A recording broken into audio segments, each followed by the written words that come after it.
തുടങ്ങാം. നമ്മൾ ഇന്ന് എടുക്കാൻ പോകുന്നത് ഏതാണ്? അക്ഷരമാല. കേട്ടോ, അക്ഷരമാലയാണ് എടുക്കാൻ പോകുന്നത്. ഓൾറെഡി ഞാൻ കുറച്ച് പേർക്ക് ക്ലാസ് തന്നതാണ്. അപ്പോൾ ഇത് സ്റ്റാർട്ടിങ് ആയതുകൊണ്ടാണ് ഈ ടോപ്പിക് ഇൻക്ലൂഡ് ആയിട്ടുള്ളത് നമ്മുടെ ഓഫ്ലൈൻ ക്ലാസ്സിൽ. നോക്കിയേ, അക്ഷരമാല, അക്ഷരങ്ങളെ പറ്റി, ലിപികളെ പറ്റിയൊക്കെയാണ് നമ്മളിന്ന് സംസാരിക്കാൻ പോകുന്നത്. വളരെ ഷോർട്ടായിട്ട്, അത്രയും ബ്രീഫായിട്ടൊന്നും പോകുന്നില്ല, അന്ന് എടുത്ത പോലെ ഒന്നും പോകുന്നില്ല. ജസ്റ്റ് ഇതിന്റെ ബേസ് അറിഞ്ഞിരിക്കണം. നമ്മൾ അടുത്തത് പഠിക്കുമ്പോൾ എന്തറിയണം? ബേസ് അതിന് വേണ്ടിയിട്ടാണ് എന്ത് ഈ ടോപ്പിക് എടുത്തിട്ടുള്ളത്. ഓക്കെ, എവിടെ നോക്കിയേ, അക്ഷരമാല ഇല്ലാത്തത് എന്ന വാക്കിന്റെ അർത്ഥം പഠിക്കണം. അക്ഷരമില്ലാത്തത് എന്ന് പറഞ്ഞാൽ എന്താണ്? നാശമില്ലാത്തത് എന്നാണ്. അപ്പോ അക്ഷരങ്ങൾക്ക് എന്തില്ല? അക്ഷരങ്ങൾക്ക് എന്തില്ല? അക്ഷരങ്ങൾക്ക് എന്തില്ല? നാശമില്ല. ലോകത്ത് നാശമില്ലാത്തതായി കണക്കാക്കപ്പെട്ട ഒരു ഇതാണ്, ഒരു കാര്യം ഏതാണല്ലേ? മലയാള വ്യാകരണത്തിൽ തന്നെ ലോകത്ത് നാശമില്ലാത്തതായി കണ്ടെത്തിയിട്ടുള്ള ഒരു കാര്യം ഏതാണെന്ന് ചോദിച്ചാൽ അത് ഏതാണ്? നമ്മുടെ അക്ഷരങ്ങളെയാണ്. എന്താണ്? അക്ഷരങ്ങളെയാണ്. അക്ഷരം, ഇതാ കണ്ടോ, ക്ഷരമില്ലാത്തത്. എന്താണ്? ക്ഷരമില്ലാത്തത് എന്നാണ് അർത്ഥം. ക്ഷരമില്ലാത്തത്. ഓക്കെ, നോക്കിയേ, അപ്പോ മലയാളങ്ങളിൽ അക്ഷരമാലയിൽ ക്ഷരമില്ലാത്തത് എന്നർത്ഥം എന്താണ്? നാശമില്ലാത്തത് എന്നാണ്. ക്ഷരം എന്ന വാക്കിന്റെ അർത്ഥം എന്താണ്? നാശം. അത് പദശുദ്ധിയിൽ ചോദിക്കുന്നതാണ് കേട്ടോ. പദശുദ്ധിയിൽ ചോദിക്കുന്നതാണ് എന്തെന്ന് പറയുന്ന ക്ഷരം എന്ന വാക്കിന്റെ അർത്ഥം. നോക്കിയേ, അടുത്തത് നോക്കിയേ, എന്താണ് ഈ അക്ഷരങ്ങൾ നമ്മൾ പഠിക്കുന്നത്? എന്താണ് അക്ഷരങ്ങൾ? മനുഷ്യൻ ഉച്ചരിക്കുന്ന ശബ്ദങ്ങളുടെ ലിഖിത സങ്കേതങ്ങളാണ് എന്ത്? അക്ഷരങ്ങൾ. എന്താണ്? മനുഷ്യൻ ഉച്ചരിക്കുന്ന ശബ്ദങ്ങളുടെ ലിഖിത സങ്കേതങ്ങൾ. നമ്മൾ സംസാരിക്കും അല്ലെ, നമ്മുടെ ശബ്ദങ്ങളിലൂടെ നമ്മൾ എന്ത് ചെയ്യും? അങ്ങോട്ടും ഇങ്ങോട്ടും കമ്മ്യൂണിക്കേറ്റ് ചെയ്യാറുണ്ട്, അങ്ങോട്ടും ഇങ്ങോട്ടും നമ്മൾ ആശയവിനിമയം നടത്താറുണ്ട്. ഈ ആശയവിനിമയം നടത്തുന്ന സമയത്ത് നമുക്ക് എന്തെങ്കിലുമൊക്കെ ശബ്ദങ്ങൾ ഉച്ചരിക്കണ്ടേ? നമ്മൾ സംസാരിക്കും. അപ്പൊ സംസാരിക്കുമ്പോൾ നമ്മൾ ഉച്ചാരണത്തിൽ ശബ്ദങ്ങൾ ഉപയോഗിക്കാറുണ്ട്. ഞാൻ ആ എന്ന് പറഞ്ഞാൽ ഉപയോഗിക്കാറുണ്ട്, മാ എന്ന് പറയുമ്പോൾ എഴുതാറുണ്ട്, മനുഷ്യൻ എന്ന് പറയാറുണ്ട്, വീട് എന്ന് പറയാറുണ്ട്, ആഹാരം എന്ന് പറയാറുണ്ട്, ഇതൊക്കെ പറയാറുണ്ട്. ഇത്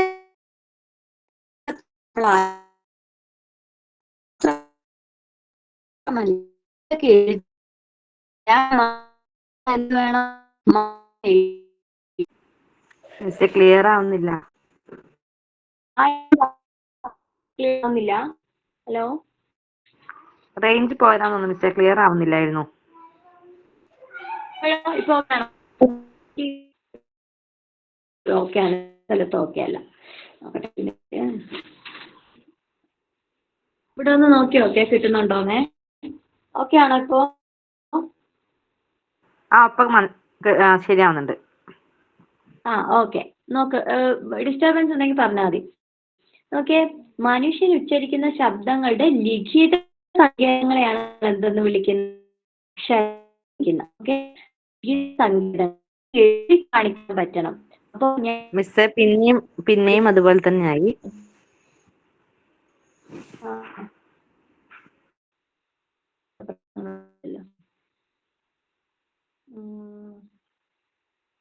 എനിക്ക് ഏകദേശം വരുന്നതേ ഇല്ല, എന്തോ പെട്ടെന്ന് കട്ടായിരുന്നു. ഇവിടെ ഓക്കെ ആണോ? കിട്ടുന്നുണ്ടോ ഇപ്പോ?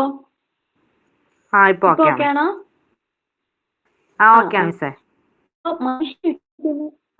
മനുഷ്യൻ ഉച്ചരിക്കുന്ന ശബ്ദങ്ങളുടെ ലിഖിത സങ്കേതങ്ങളെയാണ് നമ്മൾ അക്ഷരങ്ങൾ എന്ന് പറയുന്നത്. അപ്പൊ ഈ അക്ഷരങ്ങളെ ഞാൻ മാ എന്ന് പറഞ്ഞാൽ മാ എന്ന് ബോർഡിൽ എഴുതി കാണിക്കണം, അതാണ് ലിഖിതം. അതേപോലെ ഞാൻ പാ എന്ന് പറഞ്ഞാൽ എന്ത് ചെയ്യണം? എനിക്ക് അക്ഷരമാണ്. ചായ എന്ന് പറഞ്ഞാൽ എനിക്ക് ചായ എഴുതി കാണിക്കണമെന്നുണ്ട് എങ്കിൽ നമുക്ക്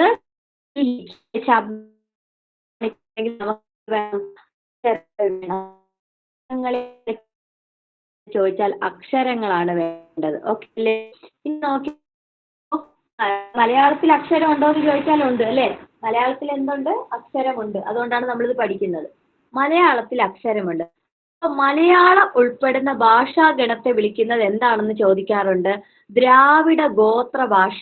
ഏതാണ്?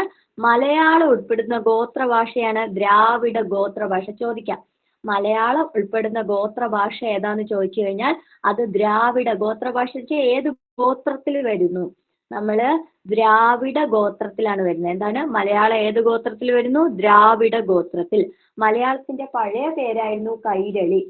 മലയാളത്തിനെ പണ്ട് വിളിച്ചിരുന്ന എന്താണ്? കൈരളി എന്ന പേരിലാണ് അറിയപ്പെട്ടിരുന്ന.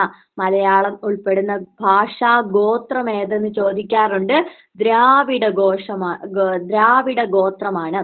അതേപോലെ തന്നെ മലയാളത്തിന്റെ പഴയ പേരെന്താണെന്ന് ചോദിച്ചാൽ അത് കൈരളി എന്നാണ്. ഇതൊക്കെ ജസ്റ്റ് നോക്കി പോവാനേ ഉള്ളൂ കേട്ടോ, അതാണ് വലിയ സ്ട്രെസ് കൊടുത്ത് പറയാത്ത. നോക്കിയേ, നോക്കിയേ, മലയാളത്തെ എങ്ങനെ പിരിച്ചെഴുതാമെന്ന് ചിലപ്പോൾ ചോദിച്ചു കളയും. സന്ധി ഒന്നും പഠിച്ചില്ലെങ്കിലും എഴുതണമല്ലോ നമ്മള്.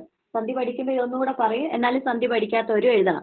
ഓക്കെ, മലയാളത്തെ പറയുന്നത് മല പ്ലസ് ആളം. എന്താണ്? മല പ്ലസ് ആളം മലയാളം എന്ന് പറയാറുണ്ട്. അതേപോലെ മല പ്ലസ് അളം മലയാളം.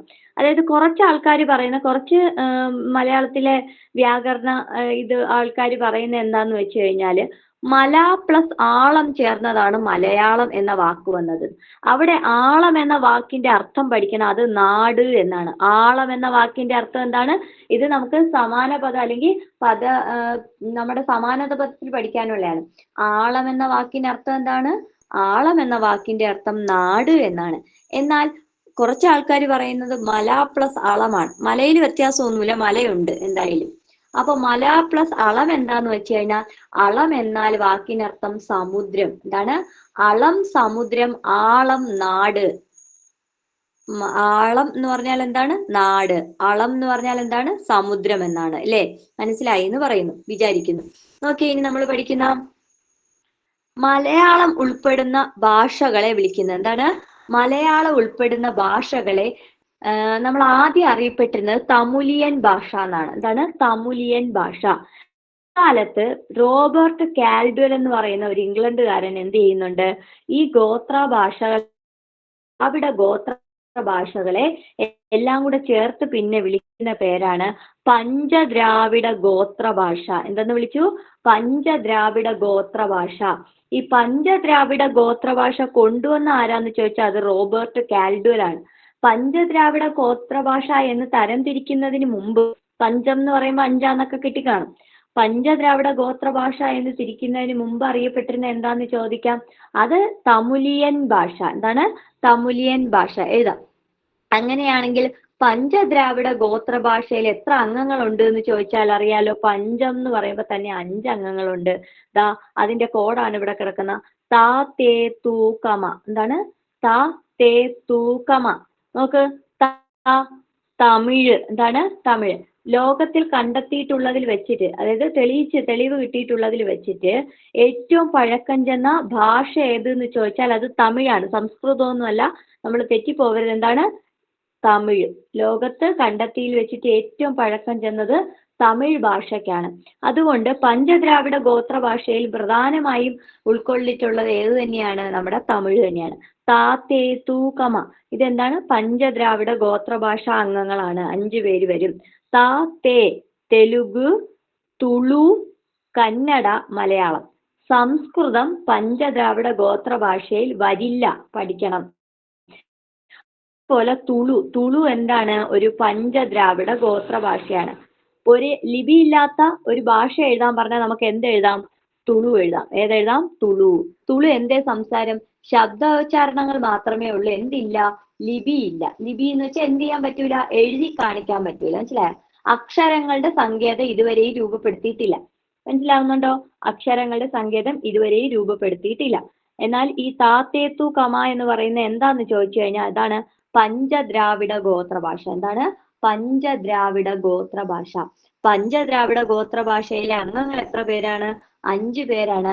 തമിഴ്, തെലുഗു, തുളു, കന്നഡ, മലയാളം. സംസ്കൃതം ഒരു അംഗമല്ല, തെറ്റരുത്. അതേപോലെ ഹിന്ദി ഒന്നും എന്തല്ല? അംഗമല്ല. ദ്രാവിഡ ഗോത്ര ഭാഷയും അല്ല. അവിടെ കൺഫ്യൂഷൻ ഒന്നിനെ വരുള്ളൂ, സംസ്കൃതത്തിന് മാത്രം. അത് എന്തല്ല എന്ന് പഠിച്ചേക്കണം. ഗോത്ര ഭാഷയിൽ വരുന്നതല്ല. സംസ്കൃതം പുരാതന ഭാഷ തന്നെയാണ്, പക്ഷെ പഞ്ചദ്രാവിഡ ഗോത്ര ഭാഷയായിട്ട് ആര് കണക്കാക്കിയിട്ടില്ല? നമ്മുടെ റോബർട്ട് കാൽഡ്വെൽ. കേട്ടോ, റോബർട്ട് കാൽഡ്വെൽ. അപ്പൊ ഇതൊക്കെ ഇദ്ദേഹം എഴുതി വെച്ചിട്ടുള്ള ഒരു ബുക്കുണ്ട്, അത് പഠിക്കണം, നമുക്ക് ജസ്റ്റ് അറിഞ്ഞിരിക്കണം. ഓക്കെ, അത് ഞാൻ പറഞ്ഞതാണ്. ഏതൊക്കെയാണ്? തമിഴ്, തെലുങ്കു, കന്നഡ, മലയാളം ഒക്കെ പറഞ്ഞതാണ്. നോക്ക്, അടുത്ത നോക്കിയേ. തമിഴ്, തെലുങ്ക്, തുളു, കന്നഡ, മലയാളം. നോക്ക്, ഇതിന്റെ ബുക്കിന്റെ പേര് കേട്ടോ. ആരുടെ ബുക്കിന്റെ പേര്? നമ്മുടെ റോബർട്ട് കാൽഡ്വെലിന്റെ ബുക്കിന്റെ പേര് the comparative study of Dravidian language and literature. ദ്രാവിഡ ഭാഷകളുടെ താരതമ്യ വ്യാകരണം. ഇതാണ് എന്ത്? The comparative study of Dravidian language and literature എന്ന് പറയുന്ന ബുക്ക് ആരുടെ എന്ന് ചോദിച്ചാൽ റോബർട്ട് കാൽഡ്വെലിന്റെയാണ്. ആരുടെയാണ്? റോബർട്ട് കാൽഡ്വെലിന്റെ. ഈ ബുക്കിലാണ് അദ്ദേഹം എഴുതി വെച്ചിരിക്കുന്നത് എന്താണ്? 5 ഭാഷകളെ നമുക്ക് എന്തായിട്ട് തിരിക്കാം? പഞ്ചദ്രാവിഡ ഗോത്ര ഭാഷയും തിരിക്കാം. കാരണം ഇവർക്ക് കുറെ സിമിലാരിറ്റീസ് ഒക്കെ ഉണ്ട്. അതുകൊണ്ട് നമുക്ക് ഇവയെ വേണമെങ്കിൽ പഞ്ചദ്രാവിഡ ഗോത്ര ഭാഷ എന്ന് വിളിക്കാം.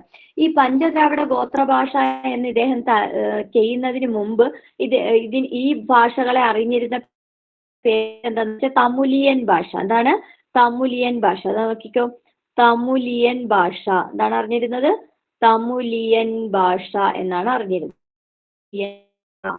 അപ്പോ ഇത്രയും കിട്ടിക്കാണെന്ന് വിചാരിക്കുന്നു. ഇങ്ങനെ ഒരു ക്വസ്റ്റ്യൻ ചോദിക്കാം, ദ്രാവിഡ ഭാഷകളുടെ താരതമ്യ വ്യാകരണം ആരാണ്? ആരാന്ന് ചോദിച്ചു കഴിഞ്ഞാൽ ആരാണ്? നമ്മുടെ റോബർട്ട് കാൽഡ്വെൽ ആണ്. ആരാണ്? റോബർട്ട് കാൽഡ്വെൽ. തെറ്റിപ്പോകരുത് കേട്ടോ, ചെയ്യണം, ശരിയാക്കണം.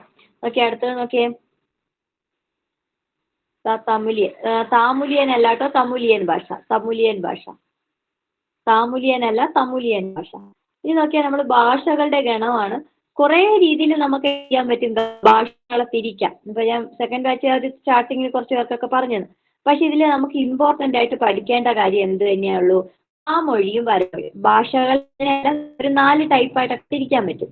അപ്പൊ അതിൽ പ്രധാനമായും വാമൊഴിയും വരമൊഴി എന്താണെന്ന് അറിയിക്കണം. വാമൊഴി എന്താണ്? വരമൊഴി എന്താണ്? നോക്കിയാണ് ഭാഷയെ നമ്മൾ എത്രയായി തിരിക്കുന്നു? 2ആയി തിരിക്കുന്നു. 2ആയി തിരിക്കുന്നതിൽ ഒന്നാമത്തത് വാമൊഴി എന്നും രണ്ടാമത്തത് വരമൊഴി എന്നാണ്. എന്താണ്? ഒന്നാമത്തത് വാമൊഴിയും രണ്ടാമത്തെ വരമൊഴിയും. കേൾക്കുമ്പോൾ തന്നെ മനസ്സിലാവുമെന്ന് വിചാരിക്കുന്നു. വാമൊഴി ശബ്ദരൂപത്തിലുള്ള ഭാഷയാണ് എന്തെന്ന് പറയുന്ന വാമൊഴി. എന്നാൽ ലിഖിത രൂപത്തിലുള്ള ഭാഷയാണ് എന്തെന്നറിയപ്പെടുന്ന വരമൊഴി. വാമൊഴി ശബ്ദരൂപം ഉപയോഗിക്കുന്നു, അതേപോലെ വരമൊഴിയിലാകുമ്പോൾ ലിഖിത രൂപം ഉപയോഗിക്കുന്നു. പ്രാദേശിക ഭാഷകളുടെ സ്വാധീനം ഏറ്റവും കൂടുതൽ ഉള്ളത് എവിടെയാണെന്ന് ചോദിച്ചാൽ അത് വാമൊഴിയിൽ തന്നെയാണ്. എന്നാൽ വരമൊഴിയിൽ എന്തില്ല? അങ്ങനെയുള്ള ഇതൊന്നുമില്ല. അവർക്ക് എന്താണ്? അർത്ഥമുണ്ടാകും. വരമൊഴിയിലെ വാക്കുകൾക്ക് ഉറപ്പായിട്ടും അർത്ഥമുണ്ടാവും. പ്രാദേശിക ഭാഷാ സ്വാധീനമുള്ള വാമൊഴിയിൽ അർത്ഥമുണ്ടാകണമെന്ന് ഒരു നിർബന്ധവും ഇല്ല. അത്രേ ഉള്ളൂ, മനസ്സിലായോ? ഒരു നിർബന്ധവും ഇല്ല. എന്തുണ്ടാവാം? അർത്ഥമുണ്ടാവാം, ചിലതിന് അർത്ഥമില്ലാതിരിക്കാം. അത് നമ്മുടെ ഭാഷകൾ ഉപയോഗിക്കുന്നത് മൂലം ഉണ്ടാവുന്നത്. ഇപ്പൊ അതിന് എക്സാമ്പിൾ ആണ് എന്താണ് എന്ന് വരമൊഴിയിൽ ഉപയോഗിക്കുന്നത്. മനസ്സിലായോ? എന്താണ് എന്ന് പറയുമ്പോൾ അവിടെ ഒരു ഡെഫിനിഷൻ വേണം. ആ ഒരു കാര്യത്തിന് എന്ത് ചെയ്യണം? ഒരു ഡെഫിനിഷൻ കൊടുക്കണം. എന്താണ് എന്നതിന് വരമൊഴിയിൽ പറയുമ്പോൾ വാമൊഴിയിലേക്ക് അത് മാറ്റിക്കഴിഞ്ഞാൽ നമുക്ക് എന്തുവാ, എന്തര്, എന്തൂട്ട, അങ്ങനെ എന്തോന്ന്, ഇങ്ങനെയൊക്കെ എന്താക്കാറുണ്ട്? ഇതിനെ ഉപയോഗിക്കാറുണ്ട്. അപ്പോ പ്രാദേശിക ഭാഷയിലുള്ള സ്വാധീനം എവിടെയാണെന്ന് ചോദിച്ചാൽ അത് വാമൊഴിയിലാണ് കണക്കാക്കപ്പെടുന്നത്. അതുകൊണ്ട് തന്നെ അത് പ്രാദേശിക ഭാഷാ സ്വാധീനവും അവിടെ കാണപ്പെടും. എന്നാൽ വരമൊഴിയിൽ ലിഖിത രൂപമാണ്. വ്യാകരണത്തോട് ഏറ്റവും കൂടുതൽ അടുത്ത് നിൽക്കുന്നത് ഏതാന്ന് ചോദിച്ചാൽ വരമൊഴി തന്നെയാണ്. അതുകൊണ്ട് തന്നെ അവിടെ എന്ത് കാണാൻ പറ്റും? നമുക്ക് അർത്ഥങ്ങൾ കണ്ടുപിടിക്കാൻ പറ്റും. എന്ത് ചെയ്യാൻ പറ്റും? അർത്ഥങ്ങളെ കണ്ടുപിടിക്കാൻ പറ്റും. മനസ്സിലായി കാണുമെന്ന് വിചാരിക്കുന്നു. ഇത് രണ്ടും വെക്കുമ്പോൾ തന്നെ നിങ്ങൾക്ക് കിട്ടും. എന്തര്, എന്തുവാ, എന്തൂട്ട് എന്നൊക്കെ ചോദിക്കാറില്ലേ? അത് എവിടെയാണ്? ഓരോ പ്രദേശത്തിനനുസരിച്ച് മാറിക്കൊണ്ടിരിക്കുന്നതല്ലേ. ഇപ്പൊ ഓരോ സ്ഥലത്ത് പറയുകയാണെങ്കിൽ എന്തര് എന്ന് പറയുന്നത് എവിടെയാണ്? നമ്മുടെ തിരുവനന്തപുരം സ്ഥലത്താണ്. എന്നാൽ എന്തൂട്ട എന്ന് പറയുന്നത് എവിടെയാണ്? തൃശ്ശൂർ ഭാഗത്താണ്. അപ്പൊ അതൊക്കെ എന്താണ്? പ്രാദേശിക ഭാഷാ സ്വാധീനങ്ങൾക്ക് എക്സാമ്പിൾ ആണ്. ഇന്നൊക്കെയാണ് ഞാൻ എല്ലാ ഭാഷകൾക്കും ശ്രേഷ്ഠ ഭാഷാ പദവി അഥവാ ക്ലാസിക്കൽ ലാംഗ്വേജ്, എന്താണ്? ക്ലാസിക്കൽ ലാംഗ്വേജ് പദവി ലഭിച്ചിട്ടുള്ള ക്ലാസിക്കൽ ലാംഗ്വേജ് കേട്ടോ. ഈ ശ്രേഷ്ഠ ഭാഷയുടെ ഇംഗ്ലീഷ് ആണ് ക്ലാസിക്കൽ ലാംഗ്വേജ്. നമുക്കത് ചോദിക്കാം, ക്ലാസിക്കൽ ലാംഗ്വേജ് പൊസിഷൻ കിട്ടിയിട്ടുണ്ടോ എന്ന്. മലയാളത്തിന് കിട്ടിയിട്ടുണ്ട്. മലയാളത്തിന് എന്ത് കിട്ടിയിട്ടുണ്ട്? ശ്രേഷ്ഠ ഭാഷാ പദവി ലഭിച്ചിട്ടുണ്ട്. ശ്രേഷ്ഠ ഭാഷാ പദവി എന്നാൽ 1500 മുതൽ 2000 വർഷം പഴക്കമുള്ള ഭാഷകൾക്ക് നൽകുന്ന സെൻട്രൽ ഗവൺമെന്റ് നൽകുന്ന പദവിയാണ് എന്ത്? ശ്രേഷ്ഠ ഭാഷാ പദവി. എന്താണ്? 1500 മുതൽ 2000 വർഷം വരെ പഴക്കമുള്ള ഭാഷകൾക്ക് സെൻട്രൽ ഗവൺമെന്റ്, ഇന്ത്യ ഗവൺമെന്റ് നൽകുന്ന പദവിയാണ് എന്ത്? ശ്രേഷ്ഠ ഭാഷാ പദവി. മലയാളത്തിന് എന്ത് ലഭിച്ചിട്ടുണ്ട്? ശ്രേഷ്ഠ ഭാഷാ പദവി ലഭിച്ചിട്ടുണ്ട്. വർഷം ഇമ്പോർട്ടന്റ് ആണ്, ചോദിക്കാറുണ്ട് ചിലപ്പോ. ഇത് ശരിക്കും ഒരു GK മിക്സ് ചെയ്തൊക്കെ ചോദിക്കാറുണ്ട്, അതുകൊണ്ടാണ് അത് പഠിക്കേണ്ട. 2013 ഓഗസ്റ്റ് 8-നാണ് എന്ത് ലഭിച്ചിട്ടുള്ളത്? മലയാളത്തിന് ശ്രേഷ്ഠ ഭാഷാ പദവി. ബാക്കിയുള്ളവരുടെയൊക്കെ നോക്കേണ്ടതുണ്ട്, പക്ഷെ ഇപ്പൊ തൽക്കാലം നമുക്ക് ഈ ഒരു ബ്രീഫ് ക്ലാസ് ആയതുകൊണ്ട് ഈ ഒരു രീതിയിലുള്ള ഒരു പഠനം മതി. കാരണം എല്ലാ മലയാളം ക്വസ്റ്റ്യനിലും 20 മാർക്കിന് ചോദിക്കുന്ന എല്ലാ ക്വസ്റ്റ്യനിലും എന്ത് കാണാറില്ല? ഇതിനെ പറ്റിയുള്ള ഒരു ഇൻട്രൊഡക്ഷൻ ഒന്നും കാണാറില്ല. അപ്പൊ അതുകൊണ്ട് നമുക്ക് സ്കിപ്പ് ചെയ്യാൻ പറ്റുന്ന ഒരു പോർഷൻ ആയതുകൊണ്ടാണ് വിട്ടിരിക്കുന്നത്. പക്ഷെ മലയാളത്തിൻ്റെത് അറിഞ്ഞിരിക്കണം. ശ്രേഷ്ഠ ഭാഷാ പദവി ഇത് ചെയ്തിരിക്കുന്നത് ആരാന്ന് ചോദിച്ചു കഴിഞ്ഞാൽ അത് ഇന്ത്യ ഗവൺമെന്റ് ആണ്. 2013 ഓഗസ്റ്റ് 8-ന് എന്തിനു കിട്ടിയിട്ടുണ്ട്? മലയാളത്തിന് ശ്രേഷ്ഠ ഭാഷ അല്ലെങ്കിൽ classical language. Classical language position എന്ന് വെച്ചാൽ എന്താണെന്ന് പഠിക്കണം. എന്താണെന്ന് വെച്ചാൽ എന്താണെന്ന് മനസ്സിലായോ? എത്ര വർഷം മുതൽ? 1500 മുതൽ 2000 വർഷം പഴക്കമുള്ളവയെ വിളിക്കുന്നതാണ് എന്തെന്ന് പറയുന്ന ശ്രേഷ്ഠ ഭാഷാ പദവി എന്ന് പറയുന്നത്. അടുത്തൊക്കെ ലിപി ഇല്ലാത്ത ഭാഷ ഏതാന്ന് പറഞ്ഞു. ഏതാണ് ലിപി ഇല്ലാത്ത ഭാഷ? ഏതാണ്? തുളുവാണ്. ലിപി ഇല്ലാത്ത ഭാഷ ഏതാന്ന് ചോദിച്ചാൽ അത് തുളുവാണ്. ദ്രാവിഡ ഭാഷയ്ക്ക് നോക്ക്, വളരെ ഇമ്പോർട്ടന്റ്, മുമ്പ് ദ്രാവിഡ ഭാഷയ്ക്ക് സ്വന്തമായി 30 അക്ഷരങ്ങളാണ് ഉണ്ടായിരുന്നത്. ദ്രാവിഡ ഭാഷയ്ക്ക് എത്രയുണ്ടായിരുന്നു? 30 അക്ഷരങ്ങൾ ഉണ്ടായിരുന്നു. 30 അക്ഷരങ്ങളിൽ എങ്ങനെയാണ് മാറ്റം വന്നതെന്ന് പഠിക്കണം. 12 സ്വരങ്ങളും 18 വ്യഞ്ജനാക്ഷരങ്ങളും ചേർന്നാണ് 30 അക്ഷരങ്ങൾ ദ്രാവിഡ ഭാഷയ്ക്ക് ഉണ്ടായിരുന്നത്. മലയാള ഭാഷയിലെ അക്ഷരങ്ങളെ എങ്ങനെ രൂപീകരിച്ചു എന്ന് ചോദിച്ചാൽ നമുക്ക് പറയാം, കുറച്ച് ദ്രാവിഡ ഭാഷയിൽ നിന്ന് എടുത്തിട്ടുണ്ട്, അതേപോലെ കുറച്ച് സംസ്കൃതവും. ദ്രാവിഡ ഭാഷയും സംസ്കൃത ഭാഷയും കൂടെ മിക്സ് ചെയ്താണ് എന്തിലേക്ക് ഉപയോഗിച്ചിരിക്കുന്ന? നമ്മുടെ മലയാളത്തിലെ അക്ഷര രൂപീകരണത്തിന് എടുത്തിരിക്കുന്നത്. ഓക്കെ ആണോ? അപ്പൊ ഇവിടെ എത്ര ഉണ്ടായിരുന്നു? മുമ്പ് എത്ര ഉണ്ടായിരുന്നു? 30 അക്ഷരങ്ങൾ കേട്ടോ. 12 സ്വരങ്ങളും 18 വ്യഞ്ജനാക്ഷരങ്ങൾ. ജസ്റ്റ് അറിഞ്ഞിരുന്നാൽ മതി, 30 എണ്ണം അറിഞ്ഞിരുന്നാൽ മതി കേട്ടോ, ബാക്കി അറിഞ്ഞില്ലെങ്കിലും. ഓക്കെ, അങ്ങനെ ഇരിക്കുമ്പോഴാണ് ഇനി നമ്മൾ നമ്മുടെ മലയാളത്തിലേക്കൊക്കെ കയറാൻ പോവാണ്. അപ്പോൾ ഞാൻ പറഞ്ഞു സംസ്കൃതത്തിൽ നിന്നും തമിഴിൽ നിന്നുമാണ് എന്ത് ചെയ്തിരിക്കുന്നത്? സംസ്കൃതത്തിൽ നിന്ന് പ്രധാനമായും തമിഴിൽ നിന്നും. ഏതിലൊക്കെയാണ്? മലയാള രൂപം കൊണ്ടത് ഏതൊക്കെ ചോദിച്ചു കഴിഞ്ഞാൽ കുറച്ചെടുത്തിരിക്കുന്ന എവിടെ നിന്ന് തന്നെയാണ്? തമിഴിൽ നിന്ന്. കാരണം തമിഴാണ് എന്ത് ആദ്യമുള്ള ലാംഗ്വേജ്, പ്ലസ് സംസ്കൃതം. ഇത് രണ്ടും കൂടെ ചേർത്തൊരു കൂട്ടിക്കുഴച്ച ഒരു മിശ്രിതമാണ് നമുക്ക് എന്താന്ന് പറയുന്നത്? നമ്മുടെ മലയാളം എന്ന് പറയുന്നത്. തമിഴിൽ നിന്നും സംസ്കൃതത്തിൽ നിന്നും ചില വാക്കുകൾ എടുത്തിരിക്കുന്ന, ചില അക്ഷരങ്ങൾ ഡയറക്റ്റ് ആയിട്ട് എന്തിൽ നിന്ന് എടുത്തിട്ടുണ്ട്? തമിഴിൽ നിന്ന് എടുത്തിട്ടുണ്ട്. എന്നാൽ ചില അക്ഷരങ്ങൾ സംസ്കൃത ഭാഷയിൽ നിന്ന്, ചിലത് ഇത് രണ്ടും മിക്സ് ചെയ്ത് യൂസ് ചെയ്യുന്ന രീതിയിൽ. അപ്പൊ അങ്ങനെയാണ് നമ്മുടെ വ്യാകരണം രൂപപ്പെടുത്തി എടുത്തിരിക്കുന്നതെന്ന്, അല്ലെങ്കിൽ നമ്മുടെ അക്ഷരമാല രൂപപ്പെടുത്തി എടുത്തിരിക്കുന്നതെന്ന് മനസ്സിലാക്കിയെടുക്കുക. ഓക്കെ ആണല്ലോ? നോക്കിയേ, വളരെ ഇമ്പോർട്ടന്റ്. തമിഴിൽ ഇതിനെ എന്ത് പറയുന്നു എന്ന് ചോദിച്ചു കഴിഞ്ഞാൽ നമ്മൾ അറിഞ്ഞിരിക്കണം. ചോദിച്ചില്ലെങ്കിൽ നമ്മൾ അറിഞ്ഞിരിക്കേണ്ട കാര്യമാണ്. സ്വരങ്ങളെ തമിഴിൽ വിളിക്കുന്ന പേരാണ് ഉയിരെഴുത്ത്. കേട്ടുകാണും, ഉയിരെഴുത്ത് നമ്മൾ കേട്ടുകാണും. ഉയിരെഴുത്ത്. സ്വരങ്ങളെ, നമ്മുടെ സ്വരാക്ഷരങ്ങളെ വിളിക്കുന്ന പേര് തമിഴിൽ എന്തെന്ന് പറയുന്നു? ഉയിരെഴുത്ത്. അപ്പൊ സ്വരങ്ങൾക്കാണ് എപ്പോഴും ജീവനുണ്ട്, അതുകൊണ്ടാണ് ഉയിരെന്നുള്ള ഒരു വാക്ക് അവിടെ ഉപയോഗിച്ചിരിക്കുന്ന. സ്വരങ്ങൾ എപ്പോഴും എന്ത് നൽകും? ജീവൻ നൽകും. സ്വരങ്ങൾ എന്ത് ചെയ്യുന്നു? ജീവൻ നൽകുന്നു. മനസ്സിലായോ? ഉയിരെഴുത്ത് എന്നറിയപ്പെടുന്ന സ്വരങ്ങളാണ്, കാരണം അവ ജീവൻ നൽകുന്നു. അതേപോലെ നോക്കിയേ, എന്നാല് വ്യഞ്ജനാക്ഷരങ്ങളെ തമിഴിൽ പറയുന്ന മെയ്യെഴുത്ത് എന്നാണ്. എന്താണ്? മെയ്യെഴുത്ത്. അത് ശരീരം എന്നൊരർത്ഥമാണ്. അതായത് അതിന് ജീവനല്ല, അതെന്താണ്? ശരീരമാണ്. ശരീരത്തിന് ജീവൻ നൽകണമെങ്കിൽ എന്ത് വേണ്ടി വരും? ശരീരത്തിന് ജീവൻ വേണ്ടേ? അപ്പൊ അതേപോലെ തന്നെ വ്യഞ്ജനാക്ഷരങ്ങൾക്ക് ജീവൻ കിട്ടണമെന്നുണ്ടെങ്കിൽ എന്തും കൂടെ ചേരണം? സ്വരം കൂടെ ചേരണം എന്നൊരു അർത്ഥം എടുത്താൽ മതി. ഉയിരെഴുത്തും മെയ്യെഴുത്തും. ഭാഷകളെ അക്ഷരങ്ങളെ തമിഴിൽ എങ്ങനെ ഡിവൈഡ് ചെയ്തു എന്നാണ് നമ്മൾ പഠനത്. എങ്ങനെയാണ്? 2 ടൈപ്പായിട്ടാണ് ഡിവൈഡ് ചെയ്തിരിക്കുന്നത്. ഒന്നെന്ന് പറഞ്ഞാൽ എന്താണ്? നമ്മുടെ ഉയിരെഴുത്തുന്നും മറ്റൊന്ന് മെയ്യെഴുത്തുന്നും, അല്ലേ? ഇനി നോക്കിയാൽ ഇത് ഞാൻ കഴിഞ്ഞ ദിവസം പറഞ്ഞു തന്നെയാണ് നിങ്ങൾക്ക്. മലയാള അക്ഷരമാലയിൽ ലിപി പരിഷ്കരണത്തിന് ശേഷം എത്ര അക്ഷരങ്ങളുണ്ട് എന്ന് ചോദിച്ചാൽ 49 അക്ഷരങ്ങളാണുള്ളത്. എത്രയാണ്? 49. മറന്നു പോകരുതേ. നമ്മൾ 51 അക്ഷരം ചൊല്ലിപ്പഠിപ്പിച്ചു എന്നൊക്കെ പറഞ്ഞ് പാട്ടൊക്കെ ഉണ്ട്, പക്ഷേ 51 ഇല്ല. ഇപ്പോൾ ലിപി പരിഷ്കരണം, അതായത് കേരള സർക്കാരിന് എന്ത് ചെയ്യാം? ലിപിയെ പരിഷ്കരിക്കാം. ഒരുപാട് ഉപയോഗിക്കുന്ന വാക്കുകളെയൊക്കെ റിപ്പീറ്റ് ചെയ്ത് അത് ഒഴിവാക്കിക്കളാം. അങ്ങനെ ഒരു അവസരം ഉള്ളത് കൊണ്ട് എന്ത് ചെയ്തിട്ടുണ്ട് എന്ന് വെച്ച് കഴിഞ്ഞാൽ ലിപി പരിഷ്കരണം നടത്തിയതിന് ശേഷം 49 അക്ഷരങ്ങളാണ് നിലവിൽ എത്ര അക്ഷരങ്ങളേ ഉള്ളൂ? 49. അതിൽ 13 സ്വരങ്ങളും 36 വ്യഞ്ജനാക്ഷരങ്ങളും ഉണ്ട്. എന്താണ്? 13 സ്വരങ്ങളും വ്യഞ്ജനാക്ഷരങ്ങളും ഉണ്ട്. 51 അക്ഷരങ്ങളിൽ നിന്ന് ഏതിനെയൊക്കെയാണ്? 51 ഉണ്ടെന്ന് പറഞ്ഞപ്പോ അതിന് 2 പോണ്ടേ? 49 ആവണേ. നോക്കിയേ, അമ്മും ആയും ഏതൊക്കെയാണ് ഒഴിവാക്കിയിരിക്കുന്ന? അമ്മും ആയും. വളരെ ഇമ്പോർട്ടന്റ്, തെറ്റിക്കരുത്. ആ എന്നിവ എന്ത് ചെയ്തിട്ടുണ്ട്? അതായത് അക്ഷരമാലയിലെ മെയിൻ സ്വരങ്ങളിൽ നിന്ന് ഒഴിവാക്കി. അക്ഷരത്തിൽ നിന്ന് ഒഴിവാക്കി എന്നല്ല പറഞ്ഞ, അക്ഷരങ്ങളുണ്ട്. അംബുജം എന്ന വാക്കൊക്കെ ഇല്ലേ? അംബുജം കേട്ടില്ല? അംബുജം. അപ്പൊ അതൊക്കെ ഉണ്ട്. അപ്പം എന്ത് ചെയ്തിട്ടുണ്ട് നോക്കിയേ. ഇതാണ് നമുക്ക് പ്രധാനമായും പഠിക്കേണ്ട ഇമ്പോർട്ടന്റ് ടോപ്പിക്. നോക്കിയേ എന്തൊക്കെയാ നോക്കിയേ. ഒന്നാമത്തെ സ്വരങ്ങൾ. സ്വരങ്ങൾ, നിലവിൽ സ്വരങ്ങൾ എത്ര എണ്ണം ഉണ്ടെന്ന് ചോദിച്ചാൽ മലയാള അക്ഷരമാലയിൽ എത്ര എണ്ണം ഉണ്ടെന്ന് അറിയാമോ? 13 സ്വരങ്ങൾ. എത്ര എണ്ണം ഉണ്ട്? 13 സ്വരങ്ങൾ. വ്യഞ്ജനങ്ങൾ എത്രയുണ്ടെന്ന് ചോദിച്ചാൽ പഠിക്കണം. 36 വ്യഞ്ജനങ്ങൾ. എത്ര എണ്ണം ഉണ്ട്? 36 വ്യഞ്ജനങ്ങൾ. ചില്ലക്ഷരങ്ങൾ എന്ന് പറയൂല കേട്ടോ. എന്തെന്നേ പറയുള്ളൂ? ചില്ലുകൾ എന്നേ പറയുള്ളൂ. തെറ്റിക്കണേ, അല്ലെ? അറിഞ്ഞുകൂടാത്തൊരു ശ്രദ്ധിച്ചോണം. ചില്ലക്ഷരങ്ങൾ എന്ന് പറയില്ല. നമ്മൾ എന്തേ പറയൂ? ചില്ലുകൾ എന്നേ പറയുള്ളൂ. ചില്ലുകൾ എന്നേ പറയുള്ളൂ.